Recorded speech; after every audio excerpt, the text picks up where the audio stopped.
салом ва боз ҳам салом. Шодам ки дигарбора ба дидори ҳам расидем. Дӯстдорон, ҳаводорон, ихлосмандон ва бинандаҳои доимии телевизиони синемо. Барномаи навбатии Рози ситорахост. Ин навбат чандон дунболи дигаргунӣ нарафтем. Агар ба қафоам назар андозем, зиёданд сиру асрори ноҳуфтаи ситорахо, махсусан аз ҳунармандон ва синамогарони ватанӣ.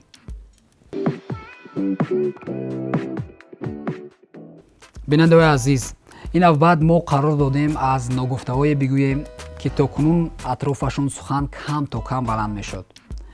инҳо нафароне ҳастанд ки замоне бо зуҳури худ воқеан ҳам синамои тоҷикро ҷило дода буданд. ва агар шумо намедонед ки онҳо ки ҳастанд, пас таваҷҷӯҳ намоед.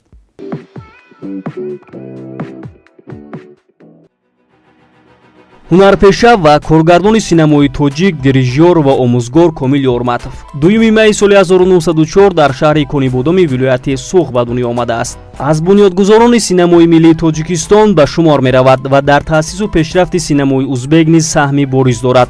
барандаи ҷоизаи ҳунарпешаи халқии собиқ иттиҳоди шӯравӣ соли 1959 ва ҳамчунин қаҳрамони меҳнати социалистӣ соли 1974 мебошад. оғози таърихи кинои тоҷик бо фаъолияти Комил Ёрматов сахт алоқаманд аст. нахустин кинорежиссёри миллист. ҳуқуқи бошараф соли 1932 аввалин филми таҳия кардаи Ёрматов дар тоҷикино мебошад.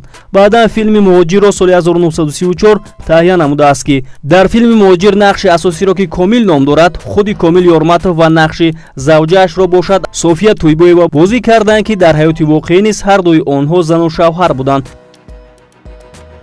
фаъолияти миъмадаи эҷодии ӯ дар киностудияи Узбекфилм сурат гирифт. он ҷо ном бурда ба муваффақиятҳои бузурги эҷодӣ ноил гашт. дар таърихи синамои шӯравӣ бахусус синамои Осиёи марказӣ Ёрматов ҳамчун устоди жанри таърихиву ҳолномасозии ашхоси барҷаста маъруф аст. филмҳои Ибни Сино, Алишери Навоӣ ва Нодирбегим намунаи беҳтарини онҳоянд. Комил Ёрматов барои мустаҳкам гаштани робитаҳои эҷодии кинематографистони Тоҷикистону Узбекистон саҳми босазо гузоштааст.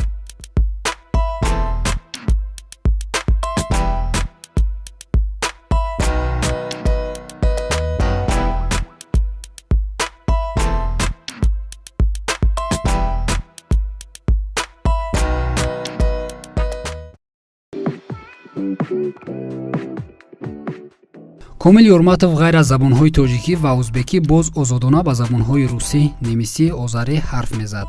барояш дарёфти ҷоиза хеле муҳим буд. вақти таҳияи филмҳояш чандон ба миқдори маошаш аҳамият намедодааст. ҳатто намоиши филм ва даромади он барояш муҳим набуд. ҳадафи ӯ танҳо расидан ба натиҷаи хуб будаасту халос. филмҳояш замони шӯравӣ хеле муваффақ буданд ки назирашон дар сар то сари он кам буд. намунаи олии он филми ҷавонии Синост ки дар ҷашнвораи байналмилалӣ барандаи ҷоизаи гран-при гардида буд.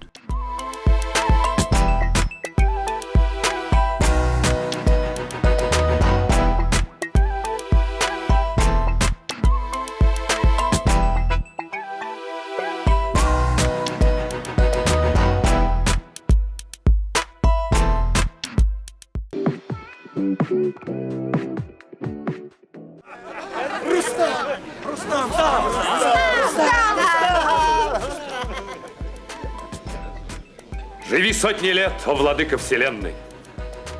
Прощения прошу у тебя я смиренно. Простить и забыть дар возвышенных душ. Взгляни же, мой шах, вот твой сын, Сиявуш. бинандаҳои азиз, агар шумо аз ҳаёту фаъолияти минбаъдаи иҷрокунандаи нақши Сиёвуш дар филми достони Сиёвуш огоҳ будан мехоҳед, пас суҷаи навбатии мо маҳз дар ҳамин хусус таҳия гаштааст. номаш Фарҳод, насабаш Юсуфов, зода ва камолёфтаи шаҳри Москва мебошад. санаи таваллудаш 10 майи соли 1956. мактабро ба ҳайси пиёнинанавоз хатм карда баъдан ба санъати актёрӣ рӯ овардааст. аввалҳо чун актёр фаъолият дошт ки олитарин нақшҳояшро дар филмҳои достони Сиёвуш ва шӯлаи хомӯшгаштаи гулханҳо иҷро намуда шӯҳрати бемисолеро соҳиб гашта буд. ҳамон Фарҳод Юсуфове ки бинандаи мо ҳамчун Сиёвуш ва баъзеҳо бейрак мешиносандаш, акнун Марк Жозеф ном дорад ва шаҳрвандии Фаронсаро соҳиб гаштааст. аз ҳунарманд, коргардон, филмноманавис, танзимгар ва продюсерҳои машҳуру муваффақи Фаронса маҳсуб меёбад.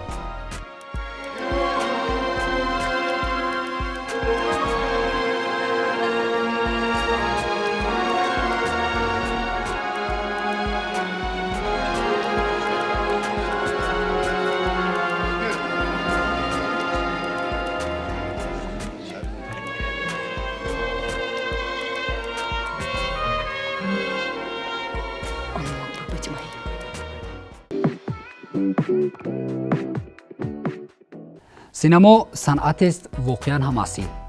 саропо зебоиро мемонад. куҷое зебоӣ аст, ҳатман ки дӯстдорӣ аст, ишқу муҳаббат аст ва самимияту ихлосмандӣ аст. ҳадаф аз ин гуфтаҳо чист? шумо зиёд филм тамошо мекунед. аксаран мароқовар аст саҳнаҳои ошиқону дилдодаҳо ва ана ҳамон баъзан ба ҳақиқати зиндагӣ табдил меёбад.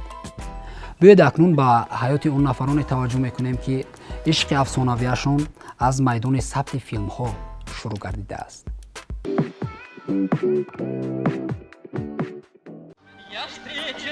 ман бо духтари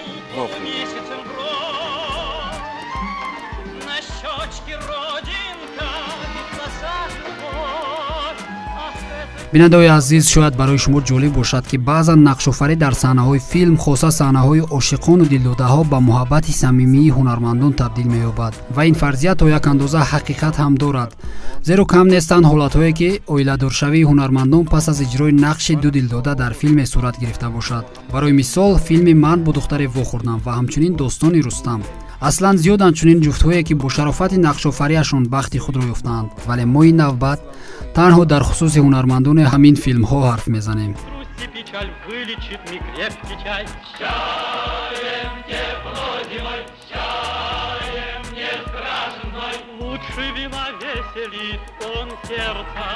ман бо духтаре вохӯрдам соли 1957 дар киностудияи давлатии Таджикфилм бо коргардонии Рафаэл Перелштейн дар жанри мусиқӣ рӯйнавор омадааст. дар филм нақшҳои марказиро ҳунармандон Асли Бурҳонов, Розия Акобирова, Ҷаҳон Саидмуродов, София Тойбоева, Абдулхайр Қосимов, Тоир Собиров, Саодат Ҷураева ва дигарон офариданд. пас аз рӯи навор омадани ҳамин филм ду ҷуфти ҷавон бахти худро ёфтанд ки муҳаббати онҳо маҳз дар ҷараёни сабти ҳамин филм шурӯъ гардидааст.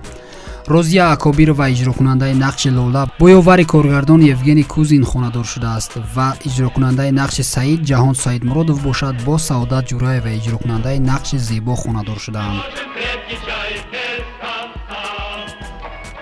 хонадоршавии ҳарду ҷуфт тасодуфӣ набуда, самараи неки ва зиндагии хушбахтонаи онҳоро ба бор овард. Мы днем дружно мы пьем крепкий чай. Крепкий чай. Дружно с семьей пьем мы с тобой крепкий чай. Крепкий чай. Есть и другой тип среди нас, ласков и мил он.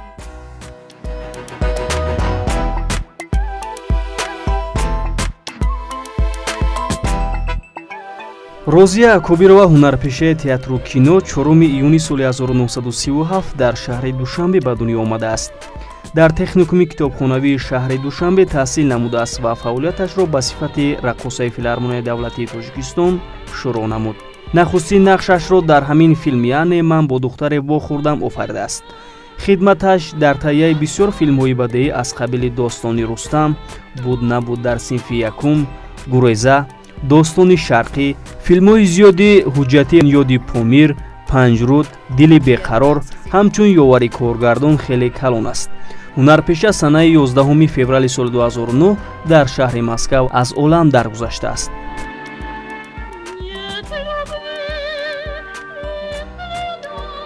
наворбардор ва коргардони кино, ёвари коргардон дар филми «Ман бо духтаре вохӯрдам» Евгений Кузин. соли таваллудаш 1933 барандаи ҷоизаи давлатӣ ба номи рӯдакӣ. аз 19-солагиаш дар Таджикфилм ба сифати ёвари наворбардор фаъолияташро шурӯъ намудааст. қариб 40 сол то 200 филми ҳуҷҷатӣ офаридааст ки аксарашонро баробари наворбардории худ коргардонӣ кардааст.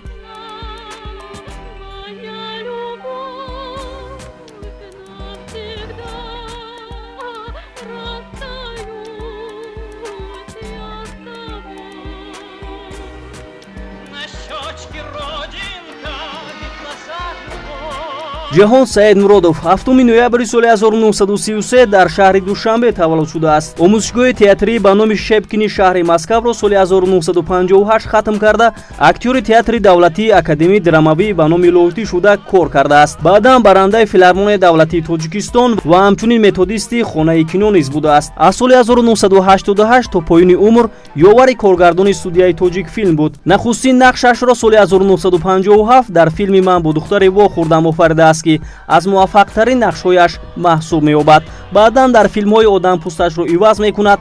вақти зангирии писар расид, 12 соати ҳаёт, лайли ва маҷнун, оромӣ намешавад, тӯфон дар водӣ, мухофиз, ишқи ман, инқилоб, имрӯз ва ҳамеша, истилоҳ, гаравгон, ҷураши корҷи аз минархар, кумир низ нақшҳои хотирмон бозидааст. аз ҳунараш узбекфилм ва мосфилм ҳам истифода бурдаанд. дар дубляжи беш аз 250 филми бадеӣ ба забони тоҷикӣ иҷрок доштааст. ҳунарманд санаи 6 феврали соли 2004 дунёро падруд гуфтааст.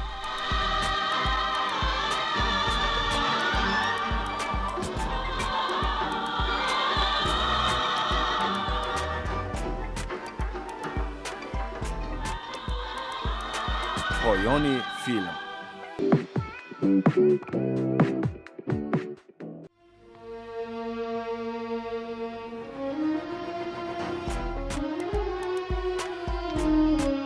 иловатан чунин як ҳодисае дар филми ҳунарии достони рустам рух додааст. ҳунармандони нақшҳои марказии он бимбулат ватаев ва светлана нурбоева пас аз иҷрои нақшҳои марказӣ ки дар саҳнаи филм ошиқ шуда хонадор мешаванд, воқеан ҳам пас аз иҷрои ҳамин нақшҳо ин ду ҳунарманд бо ҳам дил дода оила барпо карданд. Кто?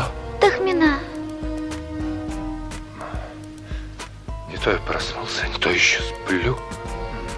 Увидись. Пришла я сказать, что люблю тебя я давно. Да, я знаю. С тех пор, как встретились мы у ручья. иҷрокунандаи нақши рустам бимбулат ватаев 15 марти соли 1939 дар ҷумҳурии мухтори осетияи шимолӣ таваллуд шуда буд. барандаи ҷоизаи давлатӣ ба номи рӯдакӣ мебошад. забони тоҷикӣ, урфу одат ва анъанаҳои мардуми тоҷикро хуб медонист, зеро дар шаҳри кӯлоб камол ёфтааст. дар филмҳои истеҳсоли тоҷикфилм ҳасани аробакаш, бо амри дил, достони рустам ва соҳлоб, достони сиёвуш, 5 до дар пайрӯҳа, дастгиркунӣ, як умр кам аст, саргузашти муки хурдака ва истилоҳ нақшофарӣ намудааст. то вазифаи вазири фарҳанги ҷумҳурии худмухтори осетияи шимолӣ алания расидааст. светлана нурбоева бошад иҷрокунандаи нақши тахмина, зода ва камолёфтаи шаҳри Тошканд буда донишкадаи театрӣ ба номи Островский ҳамин шаҳрро хатм намудааст. аз соли 1964 ба синамо рӯ овард ва муваффақтарин нақши иҷро кардааш дар синамо ҳамин филм яъне тахмина буд. фарзандашон феълан аз коргардонҳо ва ҳунармандони муваффақ ҳисоб меёбад.